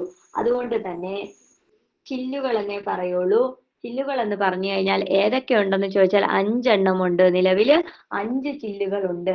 ഇൽ, ഇൻ, ഇൾ, ഇർ, ഇൻ എന്നിവ എന്താണ്? നമ്മുടെ ചില്ലുകളാണ്. ചില്ലക്ഷരങ്ങൾ എന്ന് പറയരുത്, ചില്ലുകൾ എന്ന് പറയാം. ഓക്കെ അല്ലേ? അതേപോലെ നമുക്ക് എന്തുണ്ട്? കൂട്ടക്ഷരങ്ങളുണ്ട്. കൂട്ടക്ഷരങ്ങൾ ഏതൊക്കെയായിരിക്കും? ക, മ, പ, ച. ഇതൊക്കെ എന്താണ്? കൂട്ടക്ഷരങ്ങളാണ്. 2 അക്ഷരങ്ങളെ ചേർത്ത് കളിക്കുന്നതാണ് എന്തെന്ന് പറയുന്ന? കൂട്ടക്ഷരങ്ങൾ എന്ന് പറയുന്നത്. അതേപോലെ നോക്കിയാൽ എന്താണ് വരുന്നതെന്ന്? അനുസ്വാരം. എന്താണ് അനുസ്വാരം എന്ന് പറഞ്ഞാൽ? ആ എന്നിവ ഒഴിവാക്കി എന്ന് പറഞ്ഞിരുന്നു. എന്ത് ചെയ്തിരുന്നു? ആ എന്നിവ എന്ത് ചെയ്തിരിക്കുന്നു? എന്തിന്ന്? സ്വരാക്ഷരങ്ങളിൽ നിന്ന് ഒഴിവാക്കിയിരിക്കുന്നു. അപ്പൊ അവയെ എവിടെയെങ്കിലും ഒക്കെ വെക്കണ്ടേ? ആ വെക്കേണ്ടത് എവിടെയാണെന്ന് ചോദിച്ചാൽ അമ്മിനെ വിളിക്കുന്നത് എന്താണ്? അനുസ്വാരം എന്നാണ്. അപ്പൊ അതിനെ തനിയെ എടുത്തിട്ടുണ്ട്. അതേപോലെ ആയെ വിളിക്കുന്ന വിസർഗം. താഴെ കാണുന്നതിൽ വിസർഗങ്ങൾ ഏതൊക്കെയാന്ന് ചോദ്യം വരാം. അപ്പൊ എന്ത് ചെയ്യരുത്? തെറ്റിച്ച് വെക്കരുത്. എന്താണ് എഴുതി വെക്കണം? അമ്മെന്ന് പറയുന്നത് അനുസ്വാരോ. ഇത് ഇമ്പോർട്ടന്റ് ആണ്. സന്ധി പഠിക്കുമ്പോൾ എപ്പോഴും പഠിക്കാനുള്ളതാണ്. അതുകൊണ്ട് അത് മറന്നു പോകരുത്. അനുസ്വാരം. ഞാൻ ഈ അക്ഷരമാല എന്തിനാണ് പഠിപ്പിക്കുന്നതെന്ന് ആദ്യമേ തന്നെ പറയാം. സന്ധി റൂളുകൾ പറയുമ്പോൾ ഞാൻ അനുസ്വാരം എന്ന് പറയുമ്പോൾ നിങ്ങൾക്ക് ആദ്യം അനുസ്വാരം ഓർമ്മ വരണം. വിസർഗം എന്ന് പറയുമ്പോൾ വിസർഗം ഓർമ്മ വരണം. അല്ലാതെ ഞാൻ വീണ്ടും എന്ത് ചെയ്യരുത്? എന്നിങ്ങനെ പറഞ്ഞുകൊണ്ട് നിൽക്കേണ്ട ഒരു അവസ്ഥ വരരുത് കേട്ടോ. അപ്പൊ അനുസ്വാരം അമ്മാണ്, വിസർഗം എന്ന് പറയുന്ന ആയാണ്. ഇനി നോക്കിയേ, വളരെ ഇമ്പോർട്ടന്റ്, സമ്പ്രദോകാരം. എന്താണ്? സമ്പ്രദോകാരം ഏതാന്ന് ചോദിച്ചാൽ അല്ലെങ്കിൽ ചന്ദ്രക്കല. മുകളിലേക്ക് എന്നിടുന്നത് എന്താണ്? സമ്പ്രദോകാരം എന്നാണ് അറിയപ്പെടുന്നത്. എന്താണെന്നറിയപ്പെടുന്നു? സമ്പ്രദോകാരം എന്നറിയപ്പെടുന്നു. മനസ്സിലായി കാണുമെന്ന് വിചാരിക്കുന്നു. ഓക്കെ, ഇനി അടുത്ത ടോപ്പിക്കിലേക്ക് പോവാം. എന്താണ് ഉപചിഹ്നങ്ങൾ? നോക്കിയേ, നമുക്ക് 2 രീതിയിലുണ്ട്. സ്വരങ്ങൾക്ക് ഉപചിഹ്നങ്ങളുണ്ട്, അതേപോലെ വ്യഞ്ജനാക്ഷരങ്ങൾക്ക് ഉപചിഹ്നങ്ങളുണ്ട്. നോക്കിയേ, സ്വരങ്ങളുടെ ഇത് 13 വരണ്ടേ? 13 വന്നിട്ടുണ്ടോ എന്നൊന്ന് നോക്കിയേ. ഓക്കെ, ഇവിടെ ഈ ഔവിന് ഈ സാധനം വേണ്ട കേട്ടോ.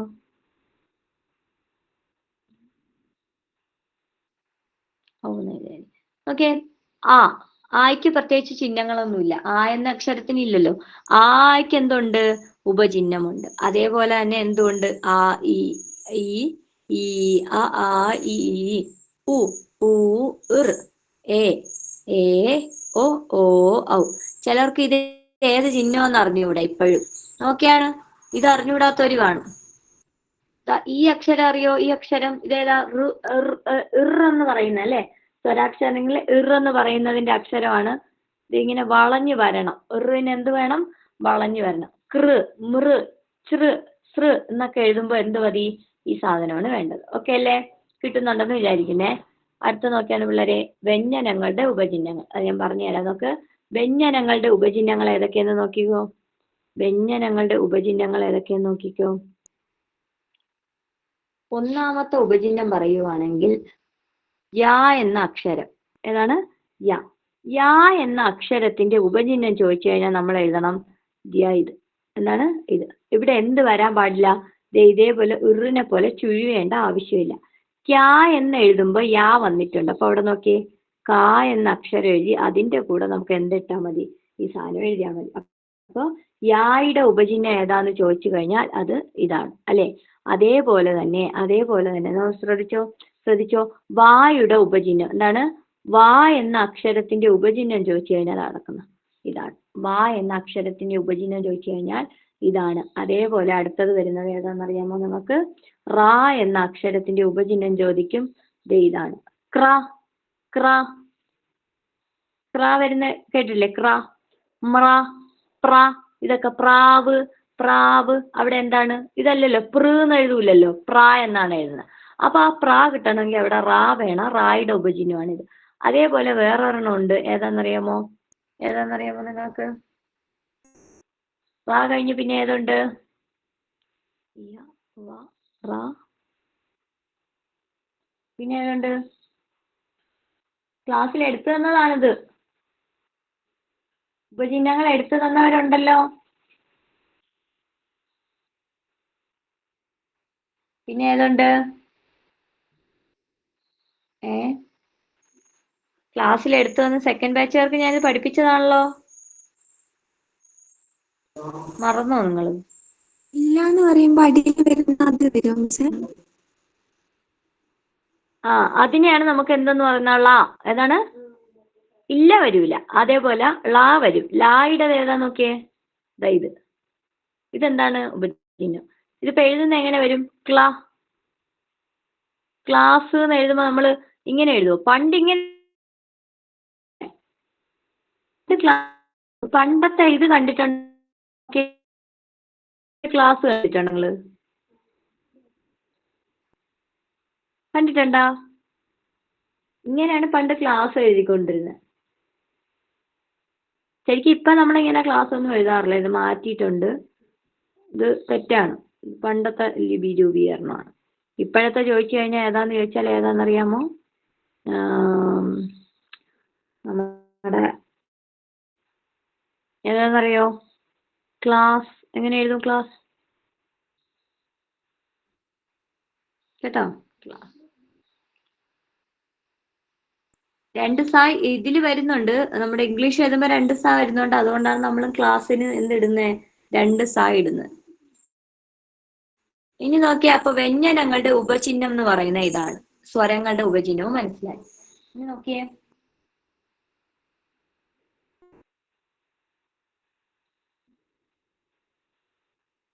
നമ്മൾ വ്യഞ്ജനാക്ഷരങ്ങളിലേക്ക് കടന്നു.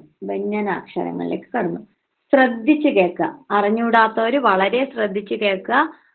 ഫസ്റ്റ് ബാച്ചുകാർക്ക് സെക്കൻഡ് ബാച്ചുകാരോട് പറയാണ്, മറന്നു പോകരുത്. അതിനാണ് ഇത് വീണ്ടും പഠിപ്പിക്കുന്നത്.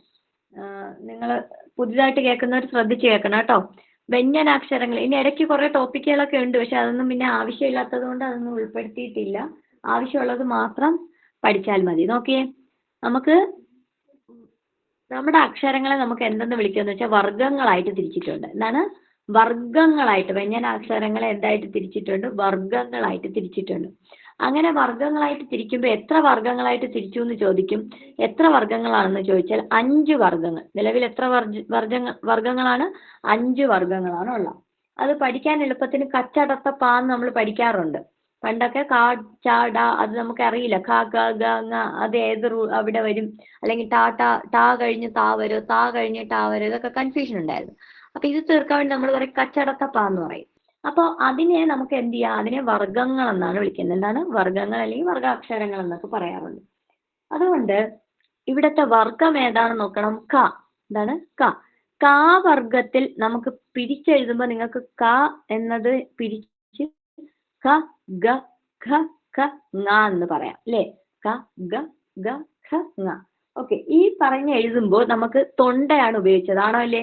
ക എന്ന അക്ഷരം നമ്മൾ പ്രൊനൗൺസ് ചെയ്യാൻ ഉപയോഗിച്ചത് ഏതാണ്? നമ്മുടെ ഏത് സാധനമാണ്? തൊണ്ട. ഏതാണ് ഉപയോഗിച്ചത്? തൊണ്ട. ഈ തൊണ്ടയെ നമ്മൾ പറയുന്നതാണ് കണ്ഡ്യം എന്ന്. എന്ത് പറയുന്നു? കണ്ഡ്യം. നോക്കണേ, തൊണ്ടയെ നമ്മൾ എന്ത് പറയുന്നു? കണ്ഠ്യം എന്ന് പറയുന്നു. നമുക്ക് തൊണ്ടയെ നമ്മൾ വിളിക്കുന്നതാണ് കണ്ഠ്യം. ഇതാണ് കണ്ഠ്യം. എന്നാൽ നമ്മൾ അടുത്തത്, അപ്പൊ തൊണ്ടയെ വിളിക്കുന്നത് ഖണ്ഡ്യം. അപ്പൊ ഖണ്ഡ്യം ഉപയോഗിച്ചിട്ടല്ലേ നമ്മൾ ക പറഞ്ഞു നോക്കിയത്? നിങ്ങള് ഖ, ഗ, ഗ, ഖ, ങ. ഇത് പറയണമെങ്കിൽ നമുക്ക് എന്ത് വേണം? തൊണ്ട വേണം. അടുത്ത നോക്കിയേ, താലവ്യം. എന്താണ്? താലവ്യം. എന്താണ് താലവ്യം എന്നറിയണം. അണ്ണാക്ക്. ച, ജ ഛ ഞ. ഈ ചായ്ച്ച ജായ്ച്ച ജായ്ച്ച ഞാ എന്നൊക്കെ പറയൂലേ, ഈ അവിടെ വേണ്ട കേട്ടോ. ഈ എന്ന് പറയുന്ന സാധനം എന്ത് ചെയ്യരുത്, ഉപയോഗിക്കരുത്. നമ്മൾ എന്ത് ചെയ്താൽ നോർമൽ പ്രൊനൗൺസ് ചെയ്യുന്ന പോലെ പ്രൊനൗൺസ് ചെയ്ത് പോയാൽ. അപ്പൊ ചായ ഉപയോഗിക്കുന്നത് ഛ ഛ ജ ഛ ഞ. ച ഇച്ഛ ജ ഇച്ഛ ഞ അങ്ങനെ പറയണ്ട. ച ഛ ജ ഛ ഞ. ഇത് ഏതുപയോഗിച്ചാ പറഞ്ഞിരിക്കുന്നത്? താലവ്യം. താലവ്യം എന്താന്ന് പഠിക്കണം. അതെന്താണ്? അണ്ണാക്ക്. എന്താണ്? അണ്ണാക്കാണ് എന്ത്? താലവ്യം. അടുത്ത നോക്കിയേ, ഠ ഡ ഠ. ഇവിടെ ഡാ ഇട്ട് തെറ്റിപ്പോയതാണേ. നോക്കേ, ഈ ഡായെ കിട്ടുന്നില്ല എനിക്ക്, സിസ്റ്റത്തിൽ കിട്ടാത്തോണ്ട്. നോക്ക്, ഇവിടെ എന്ത് വേണം? ചുഴുപ്പ് വേണം. ആ ഡായ്ക്ക് എന്ത് വേണം? ചുഴുപ്പ് വേണം. മനസ്സിലാക്കാണെന്ന് വിചാരിക്കുന്നു. അപ്പൊ ഠ ഡ ഠ ഠ ണ അല്ലേ? അത് പറയുമ്പോ എന്ത് വരും നോക്കേ? അത് പറയുമ്പോ ഏത് വരും? മൂർധന്യം. എന്താണ് പറയുന്നത്? മൂർധന്യം എന്ന് പറയുന്നു. എങ്ങനെ പറയുന്നു? മൂർധന്യം എന്ന് പറയുന്നു. അടുത്തത് നോക്കിയാണ്ടേ, ത ധ ദ ത. ഇത് രണ്ട് ഡൗട്ട് ഉള്ളതാണ്. ദോശയുടെ ദാ വരുമോ, ധനത്തിന്റെ ദാ വരുമോ? ആദ്യം ദോശ കഴിച്ചിട്ടേ പൈസ ഉണ്ടാക്കാൻ പോകുള്ളൂ എന്നാലിച്ചാൽ. ദോശ കഴിച്ചിട്ട് എന്ത് ചെയ്യാൻ പറ്റുള്ളൂ? ധനം ഉണ്ടാക്കാൻ പറ്റുള്ളൂ കേട്ടോ. ദോശ കഴിച്ചിട്ട് ധനം ഉണ്ടാക്കാൻ പറ്റും. അപ്പൊ അത് വെച്ച് ത ധ ദ ധ ന. ഓക്കെ. അത് കഴിഞ്ഞ് അവിടെ പറയുമ്പോ നമുക്ക് എന്ത് വന്നിട്ടുണ്ട്? മൂർധന്യം എന്ന് പറയുമ്പോൾ മുകളിൽ നിന്നൊരു അർത്ഥമാണ് വരുന്നത്. ദന്ത്യം. ദന്ത്യം എന്താണ് അറിയാലോ? ദന്ത്യം പല്ല്. പല്ല് ഉപയോഗിച്ചുകൊണ്ടാലേ നമുക്ക് എന്ത് പറയാൻ പറ്റൂ? ഈ സാധനം പറയാൻ പറ്റൂ. അതേപോലെ അടുത്ത നോക്കിയാണ് പ പ ബ പ മ. ഇവിടെ ഏതായിരിക്കും ഉപയോഗിച്ചിട്ടുള്ളത്? ചുണ്ടാണ് ഉപയോഗിച്ചിരിക്കുന്ന. ചുണ്ടാണ് ഉപയോഗിച്ചിരിക്കുന്ന. ചുണ്ടിനെ വിളിക്കുന്ന മറ്റൊരു രൂപമാണ് എന്ത്? ഓഷ്ട്യം. എന്താണ്? ചുണ്ടിനെ വിളിക്കുന്ന വേറൊരു ഇതാണ് എന്ത്? ഓഷ്ട്യം. അപ്പോ ചോദിക്കേ, ചുണ്ടിന്റെ പര്യായ പദം ചോദിച്ചു കഴിഞ്ഞാൽ എന്താണ്? ഓഷ്ട്യം എന്ന് വരും കേട്ടോ. ഓഷ്ട്യം ഉപയോഗിച്ച് പറയുന്ന വാക്കുകൾ ഏതാന്ന് ചോദിച്ചാൽ പ പ ബ പ മ. ഓക്കെ. ഇനി ഞാൻ മുകളിൽ കണ്ടോ, ഖരം അധികരം, ഖരം അധികരം മൃദു ഘോഷ അനുനാസികോ എന്നൊക്കെ എഴുതി വെച്ചിരിക്കുന്നത് എന്തിനാന്ന് കണ്ടോ? വളരെ ഇമ്പോർട്ടന്റ്. നോക്കണം. വർഗാക്ഷരങ്ങളെ നമ്മൾ എങ്ങനെയൊക്കെ തിരിക്കുന്നു എന്ന് ചോദിച്ചാൽ 5 ആയി തിരിക്കും. വർഗാക്ഷരങ്ങളെ എത്രയായിട്ട് തിരിക്കുന്നു? 5 ആയി തിരിക്കുന്നു. നോക്കിയേ, ഏതൊക്കെയാന്ന് നോക്കിയേ. വളരെ ഇമ്പോർട്ടന്റ് കേട്ടോ, തെറ്റിക്കാതെ പഠിക്കണേ. ഓക്കെ. ഖരം എന്താണ്? ഖരം. ഖരം എന്ന് തിരിക്കുന്നു. അതേപോലെ അധികരം എന്ന് തിരിക്കുന്നു. ഖരം അധികരം മൃദു ഘോഷം അനുനാസികം. എന്തൊക്കെയാ തിരിക്കുന്നേ? ഖരം അധികരം മൃദു ഘോഷം അനുനാസികം. ഇങ്ങനെ തിരിക്കുന്നത് വർഗാക്ഷരങ്ങളെയാണ് തിരിച്ചിരിക്കുന്നത്. എന്തിനാണ് തിരിച്ചിരിക്കുന്നത്? വർഗാക്ഷരങ്ങളെയാണ് തിരിച്ചിരിക്കുന്നത്. ഖരം അധികരം മൃദു ഘോഷം അനുനാസികം. ഇതെന്തിനാണ് ഇങ്ങനെ പഠിപ്പിക്കുന്നതെന്ന് വെച്ച് കഴിഞ്ഞാൽ, കാവർഗത്തിലെ അനുനാസികമേത്, ചാവർഗത്തിലെ ഘോഷമേത്, താവർഗത്തിലെ അധികരമേത്, ഇങ്ങനെയൊക്കെ ചോദിച്ചാൽ. അങ്ങനെ ചോദിച്ചാൽ നമ്മൾ എഴുതാൻ ബാധ്യസ്ഥരാണ്. അതുകൊണ്ടാണ്, അത് കിട്ടാൻ വേണ്ടിയിട്ടാണ് എന്ത് പറഞ്ഞത്? ഈ ഖരം അധികരം മൃദു ഘോഷം അനുനാസികം. മനസ്സിലായോ? പിന്നെ ഏതൊക്കെ അവയവങ്ങൾ ഉപയോഗിച്ചുകൊണ്ടാണ് നമ്മളത് മൗത്തിൽ നിന്നുള്ള ഏതൊക്കെ അവയവങ്ങളാണ് എന്തിന് ഉപയോഗിക്കുന്നത്, ഇവരുടെ പ്രൊനൗൺസിയേഷൻ ഉപയോഗിക്കുന്നതെന്നും ഡിഫറൻസിന് കാരണമാവുന്നുണ്ട്. അപ്പോൾ മനസ്സിലായി കാണുമെന്ന് വിചാരിക്കുന്നു. ഇതിന്റെ എക്സാം നടത്തുമ്പോൾ ക്ലിയർ ആയിട്ട് ഇത് പഠിച്ചിട്ട് വേണം വരാൻ. ഏതാണ് ഖരം? ചാവർഗത്തിലെ ഖരം, ചാവർഗത്തിലെ അധികരം. അപ്പൊ ഇങ്ങനെ എടുത്താൽ മതി. കാവർഗത്തിലെ ഖരം ഏതാന്ന് വെച്ചാൽ കായാണ്. അതേപോലെ ചാവർഗത്തിലെ അധികരം ഏതാന്ന് ചോദിച്ചാൽ അത് ഖായാണ് പറയേണ്ട. എന്നാൽ കാവർഗത്തിലെ മൃദു ഏതാന്ന് ചോദിച്ചാൽ ഗാ പറയണം. അതേപോലെ ഖാവർഗത്തിലെ ഘോഷം ഏതാന്ന് ചോദിച്ചാൽ ഖാ പറയണം. ഗാവർഗത്തിലെ ങാ ഏതാന്ന് ചോദിച്ചാൽ അനുനാസികം. ഈ അനുനാസികം എന്ന് വരാൻ പറയുന്നതിൽ കാര്യമുണ്ട്. ഈ ഖണ്ഡ്യമൊക്കെ ഉപയോഗിക്കുന്നതോടൊപ്പം തന്നെ ഇവിടെ അനുനാസികത്തിൽ മൂക്കും കൂടെ വേണം. ങ ഞ ണ ന മ. നമുക്ക് മൂക്കില്ലാതെ എന്ത് ചെയ്യാൻ പറ്റൂല? പറയാൻ കഴിയില്ല. മനസ്സിലായോ? മൂക്കില്ലാതെ ഈ അക്ഷരങ്ങളെ പറയാൻ കഴിയില്ല. അതുകൊണ്ട് അതിനെ എന്തെന്ന് പറയുന്നു? അനുനാസികം എന്ന് പറയുന്നു. അനുനാസികം എന്ന് മനസ്സിലാവുന്നുണ്ടോ? ബാക്കിയുള്ളതെല്ലാം വേണം, കണ്ടിയൊക്കെ വേണം. അതോടൊപ്പം എന്തും വേണം? അനുനാസികം. മൂക്കിൽ കൂടെ ശബ്ദം വിടും. ശരിക്ക് ശബ്ദം ഏതിലൂടെയൊക്കെയാണ്, ധ്വനി ഏതിലൂടെയൊക്കെ പുറത്തു വിടുന്നു എന്നതിനനുസരിച്ചിട്ടാണ് ഈ വ്യഞ്ജനാക്ഷരങ്ങൾ ഇങ്ങനെ തിരിച്ചു വെച്ചിരിക്കുന്നത്. വ്യഞ്ജനാക്ഷരങ്ങളുടെ ഇമ്പോർട്ടന്റ് ആയിട്ടുള്ള ഒരു ടോപ്പിക്കാണ് റിപ്പീറ്റ് ചോദിക്കാന്ന് വെച്ചാൽ ഇങ്ങനെ ചോദിച്ചില്ലെങ്കിൽ നമുക്കിത് ആവശ്യമുണ്ട്. മനസ്സിലായോ? അക്ഷരം അറിഞ്ഞാലല്ലേ ബാക്കിയുള്ള മാർക്ക് വാങ്ങാൻ പറ്റും. അപ്പൊ അതിന് വേണ്ടിയിട്ടാണ് ഇത് എടുക്കുന്നത്. അടുത്ത നോക്കിയ വ്യഞ്ജനാക്ഷരങ്ങൾ കഴിഞ്ഞാൽ കാ മുതൽ മാ വരെ ഉള്ളതിനെയാണ് നമ്മൾ എന്തെന്ന് പറയുന്ന വ്യഞ്ജനാക്ഷരങ്ങളായിട്ട് കണക്കാക്കുന്ന. അങ്ങനെയാണെങ്കിൽ യാരാലാവയ്ക്ക് എന്താണെന്ന് പഠിക്കണം. നോക്കിയേ, യാരാലാവയ്ക്ക് എന്താണെന്ന് പഠിക്കണം. സ്വരവ്യഞ്ജന മാധ്യമങ്ങളല്ല മധ്യമങ്ങൾ. മധ്യമങ്ങൾ എന്നറിയപ്പെടുന്നത് ഏതാന്ന് ചോദിച്ചാൽ യ, ര, ല, വ. എന്താണ് സ്വരവ്യഞ്ജന മധ്യമങ്ങൾ ഏതൊക്കെയെന്ന് ചോദിച്ചാൽ യ, ര, ല, വ. ഊഷ്മാക്കൾ ഏതെന്ന് ചോദിക്കും. ഊഷ്മാക്കൾ ഷ, ഷ, സ. ഇതെന്താണ്? ഊഷ്മാക്കൾ എന്നാണ് അറിയപ്പെടുന്നത്. ഇതാണ് ഊഷ്മാക്കൾ. എന്താണ്? ഊഷ്മാക്കൾ. അതേപോലെ ഘോഷി എന്ന് വിളിക്കണം. നമ്മളിവിടെ ഘോഷം പറഞ്ഞിരുന്നു. എന്താണ് ഘോഷം? അത് ഖരം അധികരം മൃദു ഘോഷം അനുനാസികമാണ്. അവിടെ ഘോഷിയല്ല പറഞ്ഞ, അത് അക്ഷരങ്ങളെ തിരിച്ചതാണ്. എന്നാൽ ഇവിടെ നമ്മൾ പറയാൻ പോകുന്നത് ഏതാണെന്ന് പഠിക്കണം. ഏതാണ്? ഘോഷി. എന്താണ്? ഘോഷമല്ല, ഘോഷി. ഘോഷി ആരാന്ന് ചോദിച്ചാൽ ഹാ എന്നതിനെ എന്തെന്ന് പറയുന്നു? ഹായ് എന്തെന്ന് പറയുന്നു പിള്ളേരെ? എന്തെന്ന് പറയുന്നു? ഘോഷി എന്ന് പറയുന്നു. ഹായ് എന്തെന്ന് പറയുന്നു? ഘോഷി എന്ന് പറയുന്നു. ഇനി അടുത്ത നോക്കിയേ, ദ്രാവിഡ മധ്യമങ്ങളാണ് 3 ഉണ്ട്. ള, ഴ, റ. ള, ഴ, റ. ഓക്കെ, കിട്ടുമെന്ന് വിചാരിക്കുന്നേ. ഇത്രയും കിട്ടിയെന്ന് വിചാരിക്കുന്നു. നോക്കിയേ, ഭാഷയിലെ ഏറ്റവും ചെറിയ ധ്വനി ഓർ ഘടകത്തെ വിളിക്കുന്ന പേരെന്താന്ന് ചോദിച്ചു കഴിഞ്ഞാൽ അതാണ് വർണ്ണം. എന്താണ്? വർണ്ണം. വളരെ ഇമ്പോർട്ടന്റ്. ഭാഷയിലെ ഏറ്റവും ചെറിയ ധ്വനി ഓർ ഘടകമാണ് വർണ്ണം. ഭാഷയിലെ ഏറ്റവും ചെറിയ ധ്വനിയാണ് എന്ത്? വർണ്ണം എന്നറിയപ്പെടുന്നത്. അങ്ങനെയാണെങ്കിൽ എങ്ങനെയാണ് അക്ഷരം കിട്ടുന്നതെന്ന് ചോദിക്കാം. വർണ്ണങ്ങൾ നമ്മൾ എന്ത് പറഞ്ഞു? ഏറ്റവും അടിസ്ഥാന ധ്വനി ഏതെന്ന് ചോദിച്ചാൽ വർണ്ണം. ഭാഷയിലെ ഏറ്റവും അടിസ്ഥാന ധ്വനി ഏതാന്ന് ചോദിച്ചാൽ വർണ്ണമാണ്. ഈ വർണ്ണങ്ങൾ കൂടിച്ചേർന്നാണ് നമ്മൾ എന്തുണ്ടാക്കുന്ന പിള്ളേരെ? അക്ഷരങ്ങൾ. കേട്ടോ, വർണ്ണങ്ങൾ കൂട്ടിച്ചേർത്ത് നമ്മൾ എന്തുണ്ടാക്കുന്നു? അക്ഷരങ്ങൾ ഉണ്ടാകുന്നു. മനസ്സിലാക്കി തരാം. നമുക്ക് അറിഞ്ഞുകൂടാത്തൊരു ക എന്നത് ഇവിടെ എന്താണ്? വർണ്ണമാണ്. ആ എന്താണ്? സ്വരമാണ്. ക എന്നത് എന്താണ്? വർണ്ണമാണ്. അതേപോലെ ആ എന്ന് പറയുന്നത് എന്താണ്? സ്വരമാണ്. അപ്പൊ വർണ്ണം എന്ന് പറഞ്ഞാൽ അടിസ്ഥാന ധ്വനി, പകുതിയെ കാണുള്ളൂ. പകുതി ഉച്ചാരണം ഏതിനാണെന്ന് ചോദിച്ചു കഴിഞ്ഞാൽ അത് ശരിക്കും വർണ്ണത്തിനാണ് എന്ത് വരുന്നത്? പകുതി ഉച്ചാരണം. എന്നാൽ മുഴുവൻ ഉച്ചാരണം വരുന്ന പൂർണ്ണ ഉച്ചാരണം ലഭിക്കുന്നത് അക്ഷരത്തിനാണ്.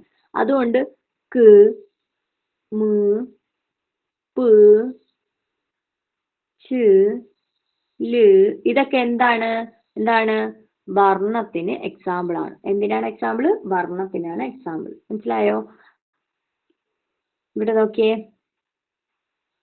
നോക്കിയേ, ക പ്ലസ് ആ എന്തായി? കായായി. എന്താണ്? ക പ്ലസ് ആ എന്തായി? ചേർന്നു ആയായി, കായായി. അപ്പൊ കാ എന്ന അക്ഷരം കിട്ടിയപ്പോൾ ക എന്ന വർണ്ണവും ഏതൊക്കെ ചേർത്തു? ക എന്ന വർണ്ണവും ആ എന്ന സ്വരവും ചേർത്തു.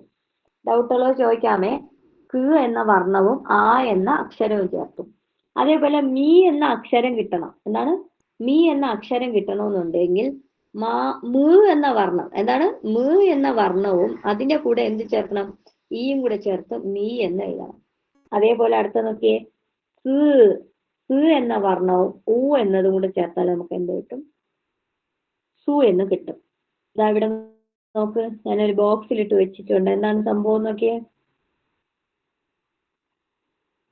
വർണ്ണം പ്ലസ് സ്വരം എന്ന് പറയുന്നത് എന്താണ്? അക്ഷരമായിട്ടാണ് കണക്കാക്കുന്നത്. എന്താണ്? വർണ്ണവും സ്വരവും കൂടി ചേർത്ത് കഴിഞ്ഞാൽ നമുക്ക് എന്ത് കിട്ടും? അക്ഷരമായിട്ട് കിട്ടും. വർണ്ണം പ്ലസ് സ്വരം എന്താണ്? അക്ഷരം. ചോദിക്കാമേ, വർണ്ണം പ്ലസ് സ്വരം എന്താണ്? അക്ഷരം. അപ്പൊ നമ്മൾ ഒരു അക്ഷരം ഉണ്ടാക്കുമ്പോൾ നമുക്ക് മിനിമം ഒരു വർണ്ണവും ഒരു സ്വരവും ഉണ്ടെങ്കിൽ എന്ത് ചെയ്യാൻ പറ്റൂ? അക്ഷരം എന്ന് എഴുതാൻ പറ്റും. നമുക്ക് ടാസ്ക് വരാനുള്ള സമയമായി. കുറച്ചു പേരൊക്കെ ആദ്യത്തെ ബാച്ചുകാർ സെക്കൻഡ് ബാച്ചുകാർ എഴുതിയതാണ്. പക്ഷെ എന്നാലും എന്ത് വേണം?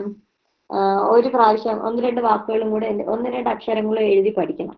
എന്നാലേ നമുക്ക് അടുത്ത ടോപ്പിക്കിലേക്ക് പോകുമ്പോൾ നിങ്ങൾക്കിത് തറവാവുള്ളൂ. ഈ പോർഷൻ ബേസ് ആണ്. അപ്പൊ ഇതിൽ എന്ത് വരാൻ പാടില്ല? കൺഫ്യൂഷൻ ഉണ്ടാവാൻ പാടില്ല. നോക്കിയേ, കാക്കാക്കി. ക എന്നത് വർണ്ണമല്ലേ? ക വർണ്ണമല്ലേ? അപ്പൊ കീന്റെ കൂടെ എന്ത് ചേർക്കുന്നു നോക്കിയേ. കീന്റെ കൂടെ എന്താ ചേർത്തിരിക്കുന്നത്? ആ എന്ന അക്ഷരമാണ് ചേർത്തത്. ന്റെ കൂടെ ആ എന്ന അക്ഷരം ചേർത്തപ്പോ എനിക്ക് കിട്ടിയതാണ് ക.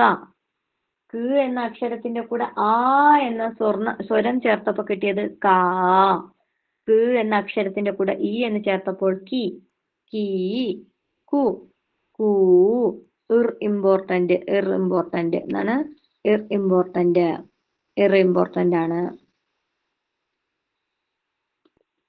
എന്നതിന്റെ കൂടെ വന്നു. അതേപോലെ എന്നതിന്റെ ഞാൻ പറഞ്ഞു തന്നായിരുന്നു. ന്റെ ചിഹ്നമാണ് എന്തെന്ന് പറയുന്ന ഈ സാധനം. അപ്പോ ന്റെ കൂടെ എ വന്നപ്പോ കെ വന്നു. കേ, കൈ, കോ, കോ, കൗ. കൗവിന്റെ അവിടെ ഫ്രണ്ടിലെ സാധനം വേണ്ട കേട്ടാ. കൗ. ഓക്കെ, ഇത്രയും വന്നു. മനസ്സിലായോ? അപ്പോ ക, ക, കി, കീ, കൂ, കു. ഇനി എങ്ങനെ വന്നു എന്ന് ചോദിച്ചാൽ അറിയണം. വെറുതെ പഠിച്ചു വെക്കരുത്. എന്ന വർണ്ണത്തിന്റെ കൂടെ ആ ചേർത്തത് കൊണ്ടാണ്, ആ സ്വരം ചേർത്തത് കൊണ്ടാണ് വന്നത്. അപ്പോൾ ഇവിടെ പഠിക്കേണ്ടത് ഇത്രയേ ഉള്ളൂ. എന്താണ്? വർണ്ണം പ്ലസ് സ്വരം ഈസ് ഈക്വൽ ടു എന്താണെന്ന് പഠിക്കണം. വർണ്ണം പ്ലസ് സ്വരം ഈസ് ഈക്വൽ ടു അക്ഷരം എന്ന് പഠിക്കണം. ഓക്കെ ആണോ? ഇത്രയും മനസ്സിലാവുന്നുണ്ടോ? കിട്ടുന്നുണ്ടെന്ന് വിചാരിക്കുന്നേ. ഇനി നിങ്ങളുടെ ഹോംവർക്കാണ്. നോക്ക്,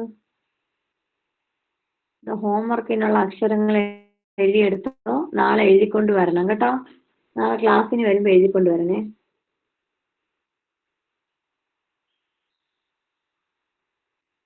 ഒന്നാമത്തെ ഹോംവർക്ക്.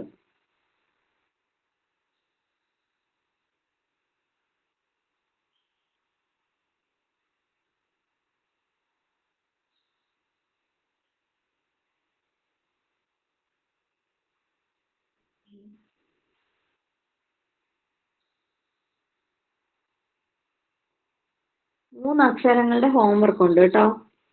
കാക്കാക്കിക്ക് എഴുതിയതുപോലെ കാക്കാക്കിക്ക് നാ, നാ, നാ, നീ അതല്ല എഴുതേണ്ടത്. എന്താ എഴുതേണ്ടത്? ഇതേപോലെ പ്ലസ് ആ അക്ഷരം എങ്ങനെയാണ് രൂപം കൊണ്ട. അപ്പൊ നാ എന്ന അക്ഷരത്തിലെ ബാക്കിയുള്ളതെല്ലാം എന്ത് ചെയ്യണം? രൂപീകരിക്കണം. അങ്ങനെ 3 എണ്ണത്തിന്റെ ഹോംവർക്ക് കൊണ്ട് നാളെ എഴുതിക്കൊണ്ടുവരണം. മസ്റ്റ്. ഞാൻ നോക്കും രാവിലെ കേട്ടോ. ന, ഗ, ന ഇവയുടെ എന്തെഴുതണം? കാക്കാക്കി. അതായത് ഈ അക്ഷരങ്ങൾ എങ്ങനെ രൂപം കൊണ്ടു. ഇത് മാത്രമല്ല എഴുതേണ്ട. നാ അങ്ങനെ എഴുതി വെച്ചോണ്ട് വരരുത്.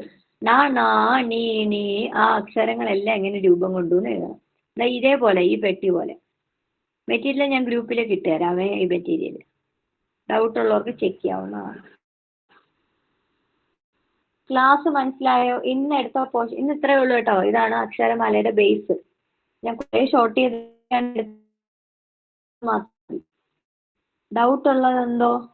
ഡൗട്ട് ഉള്ളതുണ്ടെങ്കിൽ ഒന്ന് ചോദിക്കോ. ഓക്കെ ആണോ ഇന്നത്തെ ക്ലാസ്? ഡൗട്ട് ഉണ്ടോ ആർക്കെങ്കിലും? നാളെ ഈ വർക്ക് എഴുതിക്കൊണ്ട് വരണം കേട്ടോ. നാളെ ക്ലാസ് ഉണ്ട്, ജോഗ്രഫിയുടെ ക്ലാസ് ഉണ്ട്. ലീവ് എടുക്കരുത് ആരും. ആ ഡൗട്ട് ഉണ്ടോ? ഓക്കെ ആണ് മാം. ഓക്കെ ആണ്. ശരി. ബാക്കി എല്ലാവർക്കും ഓക്കെ ആണോ? എഴുതിക്കൊണ്ട് വരണം. ഗ്രൂപ്പിലേക്ക് ഇടാം. ഓക്കെ, ശരി എന്നാ. Good night. Good night.